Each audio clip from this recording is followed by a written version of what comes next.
So for this next two experts, we're going to be showing two different things. One is called mail injection. It's something like that. It's called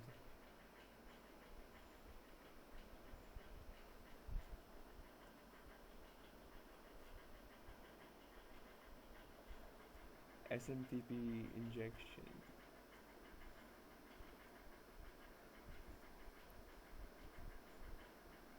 Yeah, mail header injection. So let me explain first how this works. When we enter a mail, suppose Aditya, oh sorry, a@b.com, let's say, and that's the mark. So usually a normal user, one without malicious intent, would enter it something like this. They would enter their name, they would enter their email, and they would enter the message. Simple. Another user though, a malicious user, would use that. Suppose this is a well-known website. Let's say it's Microsoft.com or Apple.com or Google.com, something like that. And they have a form like this. They would enter their name as best product, but here's the thing: because this uses mail header injection, this /n will be interpreted as a new line. So it would essentially be processed as this. So it would go like this: name, best product, and they would send a BCC to everyone they want to send it to. So they could add like thousands of emails into this, and this website BWAPP would send the email. So it would seem as if it's coming from someone else. Like if this website was Google, then it would seem that the mail is coming from a trusted source at Google, and obviously the people would click on it because it's Google, it's trusted, they know it. But it might not even be Google because they would have added this thing and they would have said buy my product, something like that. So using this, they could do like very advanced phishing tactics, phishing methods, and using that they could cause a lot of harm essentially. After that, what we're going to do is buffer overflow.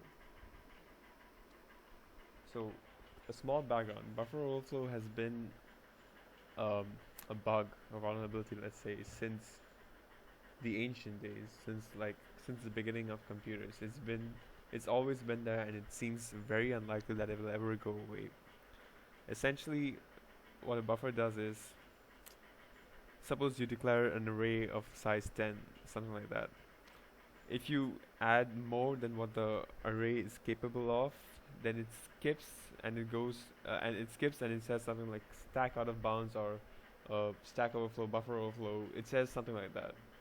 But if you're careful with it and with the overflow, you declare it as some arbitrary code, then the program compiler will think that the overflow thing is the next line in the code. So we'll execute that line in the code, and using that you can execute arbitrary code. That's the main problem. That's buffer overflow, and it's been there since the start. It's extremely dangerous, and if you are skilled in exploiting it, you can exploit, I think, most systems, because most systems are vulnerable to buffer overflow.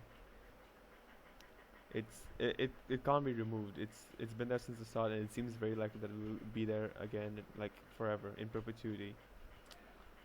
So what this does is, this website, when it's trying to send when it's trying to send when it's trying to search for a movie, it opens a command line, a terminal, and it searches for the movie like that. So it would do something like search d slash Aditya slash movies slash, and it would enter the title over here. It would search for that. If it can't find it, whatever. So the main point to focus on is that it opens a command line. So because it opens a command line, we could enter actual command line code. So we could enter something like this, and you can see this is the desktop. So if we search for it, there you go. It created a folder in the desktop because it uses the command line. It's insecure. It doesn't do it properly, and it's vulnerable. It's a very vulnerable website. So using that, we can actually execute arbitrary code in our computer, and that's a bug. That's a definite problem. If you enter something by accident, something dangerous, or someone else does it for you, it could cause a lot of harm to your computer. So That's buffer overflow, and that's SMTP injection.